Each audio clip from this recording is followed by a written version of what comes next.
오늘 거룩한 주일 여러분 참 잘 오셨습니다. 오늘 본문 말씀을 중심으로 마가복음 세 번째, 세상에서 사랑받는 자녀로 살아가기, 세상에서 사랑받는 자녀로 살아가기라는 제목으로 함께 하나님 말씀을 나누도록 하겠습니다. 미국의 카네기 멜론 대학에서 심리 면역학자로 활동하는 코헨이라고 하는 교수가 재미있는 실험을 하나 했습니다. 4년 동안 400명을 대상으로 한 번에 25명씩 감기 바이러스를 집어넣고 실험을 했습니다. 일부러 감기 바이러스를 몸에 집어넣는 실험이니까 좀 잔인하죠. 근데 이 감기 바이러스를 맞은 사람들의 반응 결과가 각각 다르게 나타났습니다. 400명 중에 어떤 사람은 바이러스를 딱 넣기만 하면 곧바로 감기에 걸리는가 하면, 어떤 사람은 바이러스를 투여해도 끄떡없는 사람이 있었습니다. 코헨 교수는 궁금했습니다. 이 감기에 대한 면역력이 사람마다 다 다른 이유가 뭘까? 그 원인을 추적하다 보니까 특이한 현상이 나타났습니다. 그거는 이 사람들 각각 개인이 갖고 있는 사회적 관계망과 감기에 걸리는 확률이 유의미한 관계가 있더라는 것입니다. 그래서 코헨 교수가 실험에 참가하는 사람들을 이제 각각이 갖고 있는 사회적인 관계망에 따라 몇 부류로 나눴습니다. 먼저 사회적 관계가 하나에서 셋 정도 있는 사람들이 있었습니다. 가정, 직장, 친구 이 정도 되겠죠. 또 두 번째는 4개에서 5개 정도가 있는 그룹이 있었습니다. 그리고 세 번째 그룹은 6개 이상 있는 그룹입니다. 우리가 흔히 오지랖이 넓다 그럴 때 이제 이런 사람들이 있죠.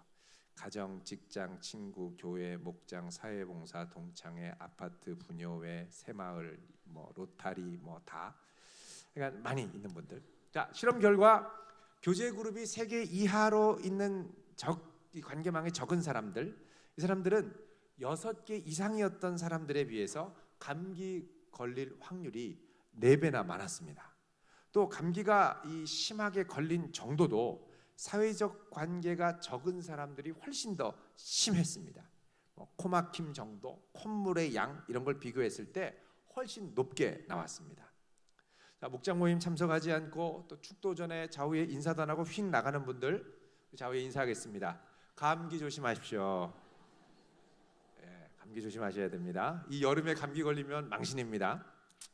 자, 이 실험이 우리에게 시사하는 아주 중요한 점이 있습니다. 바로 관계가 중요하다는 것이죠. 어떤 분은 관계가 부담이 되고 그래서 이런저런 관계를 자꾸 피하는 분들이 계십니다. 여러분, 그리고 자꾸 관계를 피하면 결국은 자기만의 세계로 자꾸 들어가거든요. 관계를 자꾸 이렇게 회피하려는 이유가 뭘까? 물론 요즘에 과학기술의 발달로 모바일, 이런 핸드폰 이런 것도 있습니다만, 이게 좀 더 깊이 들어가면 그 내면에 기본적으로 관계 맺음 자체가 어렵기 때문에 관계 맺는 걸 힘들어 하더라는 것입니다. 그러면 관계 맺는 걸 어려워하는 이유는 뭐냐? 그걸 또 깊이 들어가면 그 배후에 관계 중에 제일 기본이 되는 관계, 인간관계에서 제일 기본이 되는 관계, 부모와의 관계죠. 특별히 아버지와의 관계가 출발점입니다. 그런데 이 아버지와의 관계가 제대로 형성되어 있지 않을 때 모든 관계가 약해지고 흔들린다는 것이죠. 아버지와의 관계는 내가 누구인가를 결정하는 정체성 형성에 아주 결정적으로 기여합니다. 이게 확고하지 않으면 내가 누구인가에 대한 이 자신감도 결여될 뿐만 아니라 다른 사람을 대하는 데 있어서도 자신감이 많이 결여되게 됐죠. 어릴 때 아버지가 그 자녀를 무조건적인 사랑으로 지지하지 않고 오히려 분노와 폭력을 쏟아부으면 마치 플라스틱이 썩지 않는 것처럼 오랫동안 자녀의 마음에 그 분노가 플라스틱처럼 있더라는 겁니다. 여러분, 이 플라스틱이 이제 땅에 묻으면 이게 썩어야 되는데 안 썩고 그대로 나오죠. 마찬가지로 그 아버지의 분노가 자녀의 가슴에 심겨지면 이게 썩고 잊혀지고 없어져야 되는데 시간이 오래 지나도 그때를 돌아보면 마치 어제 일처럼 생생하게 생각이 나더라는 겁니다. 그래서 세상에는 아버지를 이 세상에서 가장 존경하는 인물로 꼽는 사람이 있는가 하면 그와 반대로 아버지처럼 살지 않는 것이 인생의 목표인 사람도 있습니다. 그래서 아버지의 사랑은, 아버지와의 관계는 인생의 기초 공사와도 같습니다. 한 목사님이 어려서 시험을 봤는데 늘 70점에서 80점을 맞았습니다. 물론 70점에서 80점 그러면 이제 여러분 각자 입장에 따라 다르게 생각하실 겁니다. 어유, 꽤 잘했네 이런 분도 계시고, 웬만큼 좀 하지 왜 이렇게 공부를 못했나 이렇게 생각하는 분도 있을 겁니다. 자, 이분은 항상 70점, 80점을 왔다 갔다 하는데 이제 아버지는 공부를 잘하셨던 것 같아요. 그래서 아버지가 공부를 잘하시는 집안의 자녀들이 좀 피곤합니다. 아버지가 자녀가 이 성적표를 가지고 오면 항상 이렇게 실망하는 거예요. 한숨 쉬시고요. 그래서 이 아들이 어느 날 결심을 했습니다. 내가 열심히 공부해서 우리 아버지를 기쁘게 해드려야지. 그래서 중간고사 때 정말 열심히 공부를 했습니다. 그리고 드디어 다음 시험을 봤는데 시험에서 90점을 맞았어요. 잘했죠. 이 성적표를 갖고 아버지한테 보여드려야지 하고 막 기뻐서 아버지한테 아버지 90점이 하고 딱 보여드렸더니 아버지가 이 성적표를 보시면서 심드렁하게 이렇게 말씀하셨습니다. 녀석 2개 틀렸냐? 2개만 더 맞지 100점인데 이러시는 거예요. 자, 이 말을 들은 목사님은 어쩔 줄을 모르고 당황하다가 마음을 다시 한번 다지고 결심을 했습니다. 그래, 이왕 하는 거 100점을 맞아서 아버지의 칭찬을 받아보자. 그래서 정말 이를 악물고 밤잠을 안 자가며 공부를 했습니다. 어떻게 됐을까요? 다음에 100점을 맞았습니다. 그래서 아주 그냥 의기양양해서 아버지한테 자랑스럽게 성적표를 가서 보여드렸어요. 아버지, 저 100점 맞았어요. 그러자 아버지가 성적표를 보더니 이번에 하시는 말씀은, 얘야, 이번에는 시험 문제가 쉬웠나 보다 이러시는 거예요. 이 말에 이 아들이 가슴이 무너졌습니다. 공부 잘하셨던 아버지들 회개하시길 바랍니다. 여러분, 이 아들이 막 마음이 너무 힘들어서 속으로 다짐을 했어요. 내가 다시는 공부 하나 봐라. 그래서 그 다음부터 공부가 이제 잠수함을 타고 내려간 거예요. 지하 세계를 떠도는 거죠. 시험마다 바닥을 치고 대입도 바닥을 치고 아버지가 이걸 보고 견디지를 못하죠. 재수시켰습니다. 삼수시켰습니다. 군대 갔습니다. 군대 갔다 오니까 또 시켰습니다. 막 이런 일이 반복되다가 막 너무너무 힘든 거죠. 여러분, 자녀는 아버지의 인정과 칭찬을 기다립니다. 조건적인 게 아닙니다. 무조건적인 겁니다. 그러나 아버지가 외면하면 자녀들은 마음의 상처를 받습니다. 그리고 이런 일이 반복되면 이제 뛰쳐나갑니다. 집을 뛰쳐나갑니다. 그리고 어떻게 하냐? 자기를 인정해주는 다른 사람을 찾아서 떠나다니는 겁니다. 또래 친구를 만나고요. 그러다가 또래 친구의 인정을 구하기 위해서 탈선하고 막 가다가 결국은 잘못되기가 쉽죠. 또 보통 아버지와의 관계가 좋지 않은 자녀들의 특징 중에 하나는 이단에 쉽게 빠진다는 것입니다. 이단에 빠진 분들을 상담하다 보면 아버지와의 관계가 안 좋거나 가정 상황이 안 좋은 경우가 많이 있어요. 부모님과의 관계가. 이들이 이단으로 가는 이유 중에 하나는 교리에 미혹된 것도 있지만 이들이 무조건적으로 이분들을 맞아주고 인정해주고 붙들어줘서 빠지는 것도 있습니다. 그래서 아버지에게는 자녀를 무조건적으로 인정하고 기뻐할 수 있는 사랑이 있어야 됩니다. 자신의 전성기로 비교하면 안 됩니다. 첫째와 비교해도 안 됩니다. 보통 첫째가 잘하거든요, 열심히. 그러면 둘째, 셋째는 막 스트레스 받죠. 아버지가 늘 하시는 말씀, 얘야, 네 형 절반만 따라가라. 너무너무 힘들어하는 거예요. 여러분, 자녀가 공부를 잘해서 또 자녀가 아버지의 마음을 기쁘게 해서 뭔가를 성과를 이루어서 칭찬해주기 이전에 이 자녀가 하나님께서 내게 주신 선물임을 인하여 기뻐하고 칭찬해줄 수 있기를 축원드립니다. 그래야 자녀의 존재감과 정체성이 안정이 되고 부모와의 관계가 안정이 됩니다. 자, 오늘 본문 말씀에 보면 예수님께서 본격적인 공생애를 시작하기 전에 세례 요한에게 세례를 받으시고 세례를 받자마자 하늘이 갈라지면서 성령이 비둘기같이 예수님께 내려오면서 하늘에서 소리가 들리는데 이게 어떤 소리입니까? 자, 11절 말씀 오늘 본문 같이 읽겠습니다. 시작. 하늘로서 소리가 나기를 너는 내 사랑하는 아들이라 내가 너를 기뻐하노라 하시니라. 아멘. 뭐라고 합니까? 너는 내 사랑하는 아들이라 내가 너를 기뻐하노라. 내가 너를 기뻐하노라. 여러분, 지금 예수님이 뭘 잘하신 게 아니에요. 공생애를 시작하기 전입니다. 뭐 성과를 이룬 것도 아니고 많은 사람들이 예수님을 믿고 따라온 것도 아니에요. 어떤 결과도 없었어요. 그러나 시작하기 전에 이미 하나님이 무엇을 선언하시느냐? 이는 내 사랑하는 아들이요 내 기뻐하는 자다 라고 선언하고 공생애를 시작하시는 겁니다. 여러분, 우리 안에 이런 소리가 있어야 될 줄로 믿습니다. 앞으로 예수님이 당할 수많은 고난과 핍박과 사단의 방해가 있겠지만 이 소리가 확실하면 예수님은 이 많은 어려움과 시험을 이겨낼 수 있습니다. 우리도 그렇죠. 힘들고 어려워도 내가 신뢰하는 아버지가 너를 믿는다, 너를 사랑한다 할 때 이겨낼 수 있습니다. 하나님께서 나를 사랑하고 나를 붙들어 주신다는 그 음성이 있으면 아무리 힘들어도 견뎌낼 수 있습니다. 왜? 내가 하나님의 사랑하는 자녀이기 때문에. 여러분, 나를 인정해주고 나를 사랑해주고 나를 기뻐해주는 아버지의 사랑의 음성이 우리 안에 쩌렁쩌렁 울려 퍼지기를 축원드립니다. 특이한 건요, 이 음성이 예수님께 들리는 방식입니다. 자, 오늘 말씀 10절 읽어보겠습니다. 시작. 곧 물에서 올라오실새 하늘이 갈라짐과 성령이 비둘기같이 자기에게 내려오심을 보시더니. 자, 이 음성이 들리는데 어떻게 들리냐? 먼저는 하늘이 갈라지면서 들립니다. 여러분, 하늘이 갈라진다라는 건 이게 헬라어로 스키조메노스, 그래가지고 찢어진다는 겁니다. 하늘이 찢어지는 거예요. 그러니까 하나님이 하늘을 찢고 이 음성을 들려주시는 거죠. 히브리어로 카라라고 합니다. 이사야 64장 1절에 보면 원컨대 주는 하늘을 가르고 강림하사. 하나님의 구원을 기다리는데 어떻게 기다리느냐? 하나님이 하늘을 가르고, 카라니까 찢고 강림하사, 이렇게 말씀합니다.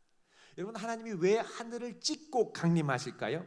그거는 하늘이 굳게 막혀서 닫혀 있기 때문입니다. 뭐 때문에 막혀 있고 닫혀 있습니까? 바로 죄악 때문에, 우리의 완악함과 부정함 때문에 하늘이 막혀 있다라는 겁니다. 여호와의 손이 짧아 구원하심도 아니요, 구원하지 못하심도 아니요, 귀가 둔하여 듣지 못하심도 아니라 오직 너희 죄악이 너희와 너희 하나님 사이를 갈라놓았고 너희 죄가 그의 얼굴을 가리어서 너희에게서 듣지 않으시게 함이니라. 이사야 59장 1절에서 3절 말씀입니다. 오직 너희 죄악이 너희와 하나님 사이를 갈라놓고 너희 죄가 그의 얼굴을 가리워서 너희에게서 듣지 않으시게 합니다. 그래서 우리의 죄 때문에 하나님과 우리 사이가 막혀서 못 듣는 거예요. 자, 우리의 죄로 하늘과 우리 사이가 막혀 있으면 그 사이를 장악하는 게 누굽니까? 공중의 권세 잡은 자입니다. 공중의 권세 잡은 악한 원수의 세력은 하나님의 백성들로 하여금 하늘의 음성을 막음으로 하나님의 사랑을 확신하지 못하도록 합니다. 그리고 어떤 얘기를 들려줍니까? 세상 풍조의 소리를 들려줍니다. 너 이것밖에 안 돼? 네가 그렇지 뭐. 네가 다른 사람하고 비교해봐. 뭐가 낫겠어? 뭐 이런 아주 비판적인 소리들을 자꾸 들리게 한다는 것입니다. 그러니까 하나님의 백성들이 그 하나님의 음성을 듣지 못하고 자꾸 비틀거리는 거죠. 자, 그런데 하나님께서 이 단단하게 막힌 하늘을 찢으시는 거예요. 찢었다는 건 억지로 찢었다는 거거든요. 이거 찢으면요, 찢어지면 이제 못 구맵니다. 찢어져서 그 찢어진 틈으로 내려오는 거예요. 내려오는 거예요. 자, 그런데 이 하늘을 찢고 내려오는데 어떻게 내려오냐면 여기 보면 성령을 비둘기같이 예수님께 보냅니다. 그래서 성령이 비둘기같이 예수님께 내려오는 걸 보시는 거죠. 자, 여러분, 성령을 비둘기처럼 보낸다라는 건 무슨 의미일까요? 여러분, 비둘기 하면 생각나는 게 성경의 대표적 이미지가 노아의 방주 때, 노아가 이제 온 세계가 홍수로 물이 가득 찬 다음에 물이 얼마나 빠졌는가를 보기 위해서 비둘기를 날려보냅니다.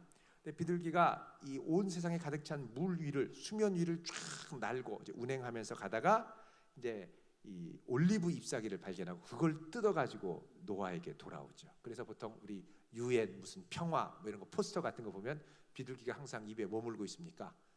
잎사귀 물고 있죠. 어떤 분은 아카시아 잎사귀라고 그러는데 올리브 잎사귀고, 이거는 노아의 방주 때 이 세상에 가져오는 평화의 소식을 의미합니다. 자, 홍수로 인해 혼돈과 공허로 가득 찬 이 세상에 하나님의 새 창조의 질서와 역사가 시작되는 걸 알리는 게 바로 비둘기가 수면 위를 운행하는 겁니다. 근데 성령께서 이런 비둘기의 이미지로 예수님이 세례받고 올라오는 그 물 위에 임한다라는 건 창세기 1장 2절에 나오는 이미지와 아주 이제 일치가 됩니다. 여러분, 우리 한번 창세기 1장 2절을 잠깐 보겠습니다. 창세기 1장 2절.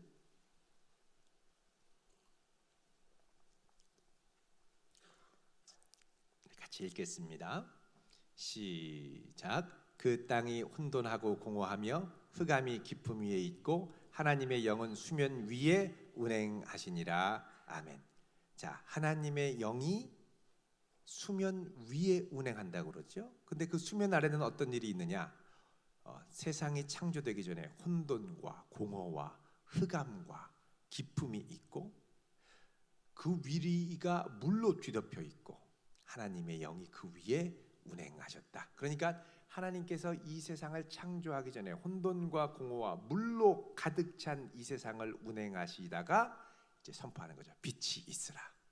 그리고 물 가운데 궁창이 있어 궁창 위와 아래로 나뉘게 하라. 이러면서 이제 세상의 질서와 의미가 시작이 됩니다. 그러니까 하나님의 영이 수면 위에 운행한다는 건 혼돈과 공허 가운데 있는 이 세상에 하나님의 새 창조의 역사와 질서가 시작된다는 겁니다. 그런데 여기 창세기 1장 2절에 하나님의 영이 수면 위에 운행하신다라고 할 때 이 운행하신다, 히브리어로 라하프라고 하는 이 단어는 새가 날개짓을 한다, 너풀거린다라는 뜻입니다.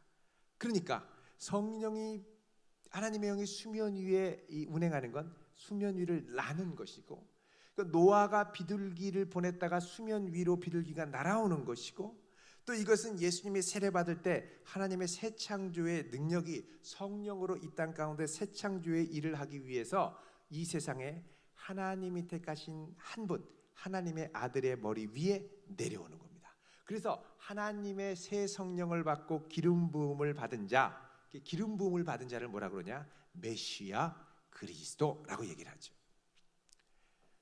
자, 이런 역사가 하늘을 찢고 예수님에게 이제 나타나는 겁니다. 그러면서 이는 내 사랑하는 아들이고 내 기뻐하는 자라고 말씀하시는 거죠. 자, 그런데 이런 놀라운 역사가 언제 일어나느냐? 이게 이제 약간 우리가 다소 생소할 수 있습니다. 9절 말씀 같이 읽겠습니다. 시작. 그때에 예수께서 갈릴리 나사렛으로부터 와서 요단강에서 요한에게 세례를 받으시고, 자, 언제 이런 일이 일어나느냐? 예수님이 요단강에서 세례를 받을 때입니다. 하필이면 왜 예수님께서 세례 받으실 때 일어날까요? 사실 예수님이 세례 받는 장면은 우리들을 좀 당황하게 할 수가 있습니다. 왜냐하면 회개한다라는 건 나에게 죄가 있음을 인정하고 참회하고 돌이킨다는 것인데, 죄 없은 하나님의 아들이 회개할 필요가 없기 때문입니다. 여기서 우리는 죄에 대해서 좀 깊이 생각해 볼 필요가 있습니다. 우리는 죄라고 하면 보통 나 개인의 죄를 주로 생각하죠. 그러나 그 당시에 이스라엘 백성들에게 죄는 개인의 죄의 문제보다 이스라엘 전체의 죄의 문제였습니다. 그러면 이스라엘 전체의 죄는 어떤 문제냐? 바로 우상 숭배와 배교의 죄였습니다. 빛으로 부르신 하나님께서 이스라엘을 장자로 삼아서 모든 민족이 이스라엘을 통하여 구원 얻게 하려는 계획을 갖고 계셨는데, 이 장자의 사명을 저버리고 신명기에서 수차례 경고했죠. 내가 하나님 말씀을 떠나 부패하고 우상을 따라 섬기면 하나님께서 너를 이미 이 땅 끝에서부터 저 땅 끝까지 흩어버리실 거다. 만민 중에 흩으실 것이다. 이렇게 많이 경고를 하셨습니다만 이스라엘 백성은 우상 숭배를 하고 장자로서의 사명을 저버리고, 그리고서는 결국 하나님께 범죄해서 모든 민족 가운데 흩어지고 포로 상황으로 출애굽을 했다가 다시 애굽의 노예와 같이 제국의 포로로 잡혀 있는 겁니다. 그래서 그 당시에 이스라엘 백성들은, 우리는 지금 로마 제국의 치하에 있는 것은 포로로 잡혀 있는 것이고, 이것은 우리가 우상 숭배를 해서 하나님을 온전히 섬기지 못해서 범한 죄 때문에 이런 상황이 있다라고 믿고 있었습니다. 물론 이들이 소망을 가졌습니다. 잠깐. 왜? 헤롯 대왕과 가야바 제사장이 성전을 새로 건축하면서 새로운 제사 운동을 일으키려고 했죠. 그런데 시간이 갈수록 헤롯 대왕은 로마 정권과 결탁하고 가야바는 돈에 더 막 탐욕을 부리고 이러면서 이 문제로는, 이 성전만으로는 이스라엘의 죄 문제를 해결하지 못할 것이라는 자각이 일어났습니다. 이때 세례 요한이 일어나서 모든 이스라엘 백성들에게 회개를 촉구하죠. 너희들 이제 이 죄에서 떠나 돌아와야 된다. 그런데 어떻게 돌아옵니까? 세례를 통해서. 세례가 무엇이죠? 우리의 마음을 참여하며 그 위에 정결한 물뿌림을 받는 겁니다. 자, 여러분 에스겔 우리 지난주에 봤는데 36장 25절을 보겠습니다. 36장 25절 1208쪽입니다. 구약성경 1208쪽. 자, 25절 우리 같이 읽습니다. 시작. 맑은 물을 너희에게 뿌려서 너희로 정결하게 하되 곧 너희 모든 더러운 것에서와 모든 우상 숭배에서 너희를 정결하게 할 것이며. 아멘. 자, 여기 보면 맑은 물을 뿌려서 너희로 어떻게 해요? 정결하게 하는데 모든 더러운 것과 그 다음에 뭐라 그러죠? 모든 우상 숭배에서. 그러니까 지금 이스라엘의 이 죄는 한 개인의 죄가 아니라 이스라엘 민족 전체가 하나님을 떠나 우상 숭배한 죄라는 겁니다. 여기서 떠나면, 맑은 물을 뿌려서 너희들이 정결하게 돼서 떠나면, 그 다음에 뭐라 그러죠? 26절에 같이 읽습니다. 시작. 또 새 영을 너희 속에 두고 새 마음을 너희에게 주되 너희 육신에서 굳은 마음을 제거하고 부드러운 마음을 줄 것이며. 그러니까 하나님께서 새 영을 부으시고 그 다음에는 성령을 부으셔서 이제 새롭게 마음을 변화시키는 역사를 일으켜 주실 거라는 겁니다. 자, 그래서 맑은 물로 뿌려 세례를 받는 것은 한 개인의 죄 회개가 아니라 모든 우상 숭배에 빠진 이스라엘의 죄를 참여하며 돌아오는 것을 의미합니다. 자, 이렇게 볼 때 예수님께서 세례를 받는다는 건 뭐냐? 이스라엘의 죄와 예수 그리스도 자신을 연대시켜서 하나로 묶어서 내가 바로 이스라엘의 우상 숭배의 죄를 범한 같은 죄인임을 인정하며 하나님 앞에 함께 참여하며 돌아오고 그 회개 운동의 일환으로 맑은 물의 뿌림을 받는다는 겁니다. 이 말은 이제 이스라엘에게 거국적인 회개가 필요하고 성전과 제사장 운동으로는 한계가 있다는 걸 인정하고 선언하는 것이죠. 자, 이 역사에 하나님의 아들이 시작이 되자, 나서자 하나님이 어떻게 합니까? 이제 하늘을 찢고 성령을 부어주시는 겁니다. 자, 이스라엘 백성들에게는 이렇게 회개하면 자신들의 포로 생활이 끝날 것이라는 희망이 있었습니다. 이사야 40장 1절 2절에 보면 너희는 위로하라, 내 백성을 위로하라. 너희는 예루살렘 마음에 닿도록 말하며 그곳에게 외치라. 그 노역의 때가 끝났고 그 다음에 죄악의 사함을 받았느니라. 노역의 때가 끝났고, 그러니까 죄 사함을 받으면 노역이 끝난다. 그러니까 우리가 회개하면 하나님께서 우리를 로마의 압제와 포로로부터 벗어나게 하실 것이다라는 민족적인 희망이 있었다는 겁니다. 그래서 여기서 죄는 한 개인의 문제가 아니라 이스라엘 전체의 문제고 노역의 때가 끝나는 것이 죄 사함을 받는 것과 연결이 됩니다. 자, 이때 예수님께서, 하나님께서 이 하나님의 아들이 이 백성들과 함께 연대하여 민족의 죄인 우상 숭배를 회개하면서 같은 죄인의 하나로 이들과 함께 낮아진 자리로 오셔서 물뿌림을 받자 하나님께서는 이제 하늘을 찢고 이제 이 아들을 통하여 장차 일으키실 성령의 역사를 기대하며 말씀하시죠. 이는 내 사랑하는 아들이요 내 기뻐하는 자라. 여러분, 하나님께서 하늘에서 이 말씀을 하실 때 사람들은 이 말씀을 들을 수 없었습니다. 못 들었어요. 이 말씀을 못 들었는데 누가 들었느냐? 마귀가 들었습니다. 사탄이. 더구나 여태까지 꽉 막혀서 자기들 세상으로 알았다가 갑자기 하늘이 찢어지고 거기서 성령이 부어지기 시작하니까 마귀가 당황하기 시작하죠. 그래서 이 당황하는 가운데 이 하늘이 찢어지고 성령이 예수 그리스도에게 임하니까 그 다음에 여러분 마가복음 1장 12절 13절에 보면 광야로 곧바로 가서 마귀가 예수님을 시험합니다. 왜? 사랑하는 아들이 이 땅에서 사역하면 안 되거든요. 자기들 세상이 무너지거든요. 그래서 집요하게 그 다음부터 공격을 하는 거죠. 마귀는요 되게 무서워했습니다. 하나님의 아들이 나타나면 우리가 끝난다. 이거 직감적으로 안 겁니다. 근데 여기 보면 하나님의 아들이 아니라 뭐라고 그러냐면 사랑하는 아들, 내 사랑하는 아들, 하나님의 사랑하는 아들이라는 거예요. 여러분, 하나님의 사랑하는 아들이라고 그러면 마귀가 더 거의 이렇게 사시나무들 부르르 떱니다. 마귀한테는 엄청나게 무서운 말이거든요. 하나님의 사랑하는 아들이 왜 무서운 말이냐? 여러분, 이 구약 성경에서 사랑하는 아들 그러면 누구를 생각하냐면 이삭을 생각합니다. 왜 이삭을 생각하냐면 하나님이 어느 날 아브라함을 불러서 야 아브라함아, 너 사랑하는 아들을 나를 위해서 내가 지정하는 모리아 산에 와서 번제물로 드려라. 아브라함이 충격을 먹죠. 하나님 어떻게 해요? 그때 하나님이 뭐라고 그러냐면 너의 독자 내 사랑하는 아들을 바치라고 그럽니다. 그러니까 사랑하는 아들은 아버지의 뜻에 따라 나 자신을 내 자신의 생명까지 내어줄 수 있는 아들인 겁니다. 근데 이게 마가복음에서 하나님의 아들이라는 표현이 사람에게 거의 고백이 안 되는데, 사랑하는 아들이라는 말은 하나님만이 예수님께 들려주신 말씀인데 예수님의 가르침 중에 이 사랑하는 아들에 대한 가르침이 나옵니다. 그게 어디냐면 마가복음 12장에 나오는 포도원 농부의 이야기입니다. 비유인데 내용은 이렇습니다. 자, 포도원 주인이 있고 포도원에 포도나무를 쫙 심고 이제 먼 타국에 가서 이제 이 농부들에게 이 포도원을 맡기고 추수할 때가 되니까 종들을 보냅니다. 종이 와가지고 우리 주인님이 추수할 때가 됐다고 소출을 거두기 원하십니다. 그러자 농부들이 야 주인의 종이다. 그리고서 때리고 죽여버리죠. 주인이 또 보냅니다. 그러자 또 때리고 죽여버립니다.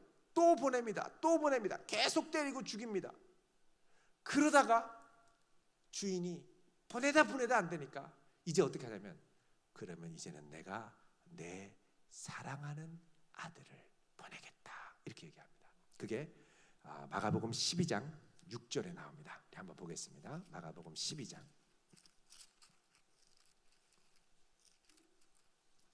6절 같이 읽겠습니다. 시작. 이제 한 사람이 남았으니 곧 그가 사랑하는 아들이라 최후로 이를 보내며 이르되 내 아들은 존대하리라 하였더니, 그런데 어떻게 하죠? 농부들이 이 사랑하는 아들을 죽였습니다.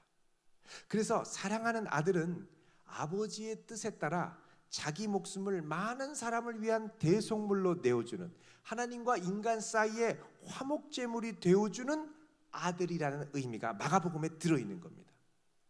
어떻게 이렇게 할 수 있느냐? 그 아들이 아버지의 사랑을 알았기 때문에. 아버지의 사랑을 확신하면 여기까지 나갈 수 있다는 거예요. 여기까지.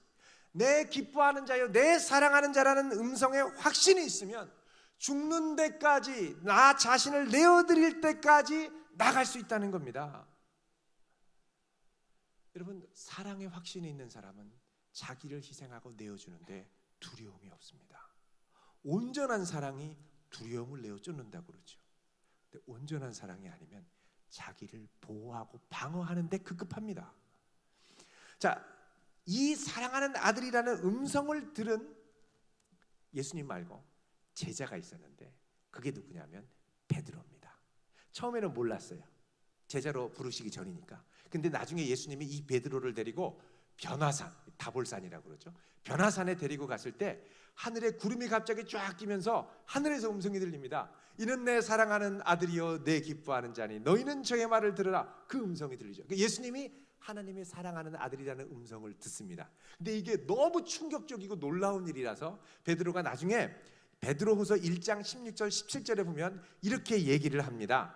우리는 그의 크신 위엄을 친히 본 자다. 지극히 큰 영광 중에 이러한 소리가 예수님께 났는데 이는 내 사랑하는 아들이요 내 기뻐하는 자라 하실 때 그가 하나님 아버지께 영광을 받으셨느니라. 베드로후서에 이 경험을 직접 적어 놓습니다. 그러니까 베드로가 이 음성을 듣고 나중에 어떻게 되냐면 예수님을 배반하죠. 예수님 하나님의 사랑하는 아들인데 무서우니까 도망간 거예요. 그리고서는 어디로 가냐? 갈릴리로 고기 잡으러 갑니다. 제자들 다 몰고. 근데 그때 예수님이 거기까지 따라오셨죠. 밤새도록 고기 잡는데 이 호숫가에서 기다리고 계셨습니다. 늦게 발견한 베드로가 화들짝 놀라서 배에서 뛰어내려 예수님께 오죠. 그때 예수님이 뭐라고 그럽니까? 요한의 아들 시몬아, 내가 이 모든 것보다 나를 사랑하느냐? 그때 베드로가 충격을 받죠. 그래서 뭐라 그럽니까? 주님이 이 모든 것을 주님이 아시오매 내가 주를 사랑하는 줄 주님이 아십니다.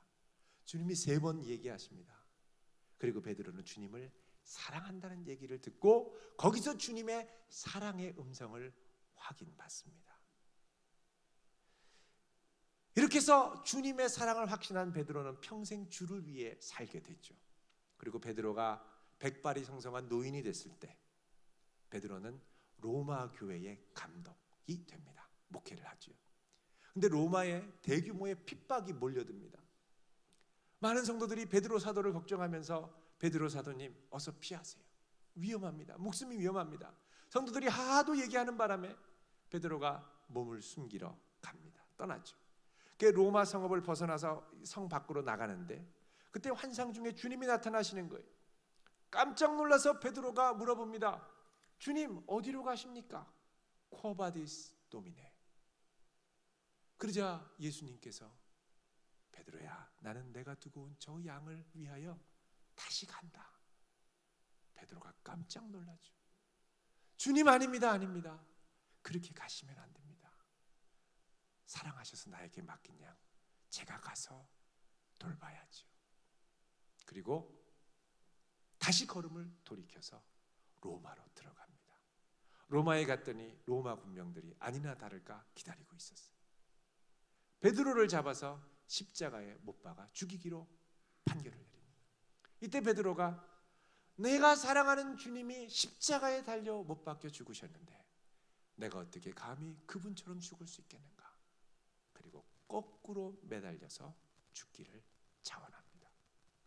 그럼 베드로가 어떻게 그렇게까지 갈 수 있었을까요? 그 안에 너는 내 사랑하는 아들이요 기뻐하는 자라는 음성이 메아리쳐서 그렇습니다. 여러분, 이 음성이 우리 안에 충만할 수 있기를 바랍니다. 이 음성이 또렷하게 울리지 않으면 우리는 이 세상을 살아가면서 온갖 소음에 시달리며 살아야 됩니다. 네가 그렇지 뭐, 네가 뭐 별거 있어? 네 인생 별거 있어? 자꾸 안 좋은 것만 보이고요. 다른 사람 안 좋은 것만 헐뜯기만 하고요. 왜요? 세상에 그렇게 얘기하거든요. 자신감이 없어지니까 같이 끌어내리고 물귀신 작전합니다. 여러분, 내 안에 사랑의 음성이 메아리치는 사람은 다른 사람을 은혜의 눈으로 바라봅니다. 소망을 갖고 바라봅니다. 하나님의 일하심을 기대하며 바라봅니다.